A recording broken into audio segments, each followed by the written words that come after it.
મજાની જય તો બોલતા રહો. બોલ શ્રી સત્યનારાયણ ભગવાન કી જય. અને જો આ આનંદ આવ્યો ને ઘરે જઈને આ આનંદને આપણે દેખવો હોય કે આપણા સંતાનોને દેખાડવો હોય ને તો આપણી ચેનલ છે ચાલ જીવી લઈએ યુટ્યુબ ઉપર.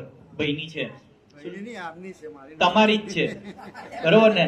તો એને સબસ્ક્રાઇબ કરજો. એટલે તમને આજે ને આજે એ તમારા ઘરે તમને ઘરે બેઠા આ જે આનંદ છે એ ફરીથી તમને દેખવા મળશે. બરોબર? તો બોલ શ્રી સત્યનારાયણ ભગવાન કી જય. આમ તો ફરમાઈશ આવી હતી કે ભાઈ હજી થોડું નચાડો, પણ 6:15 થયા છે, હજી અધ્યાય વાંચવાના બાકી છે. તો પછી વધારે ન ખેંચતા આપણે આગળ ચાલુ. અરે રાખો રાખો બા. હા હા, ચલો એ કળશ મને આપી દો.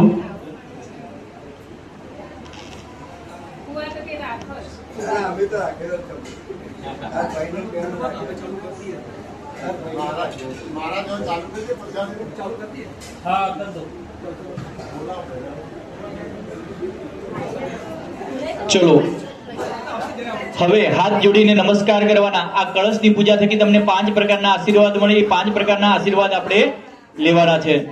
હરિ ઓમ બ્રાહ્મ્યમ પુણ્યમ હર્યસ સૃષ્ટિન પાદકાર વેદ વૃક્ષો ભવનિત્યંત પુણ્યહમ બ્રવંત ભૂ બ્રાહ્મણ બોધિ વામે ક્રિયમાણ છે કર્મણી. બોલો પુણ્યાહમ કલ્યાણમ વૃદ્ધિ સ્વસ્તિ શ્રીહિ ઇતિ ભવંતો બ્રવંતો.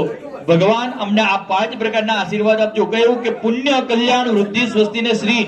કારણ કે આ 5 વસ્તુ હોય ને તો જીવનમાં છઠ્ઠી કોઈ એવી વસ્તુ નથી કે જે જીવનમાં જોઈએ.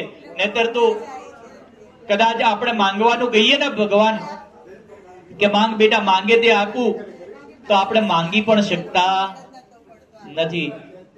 તો સૌથી પહેલું માંગવું તો જીવનમાં પુણ્ય માંગવું. કારણ કે પુણ્યથી જ બધું ટકી રહે છે ને પુણ્યથી જ બધું મળે છે. ઉભા કરું હું 5 જ મિનિટમાં. તો સૌથી પહેલું પુણ્ય.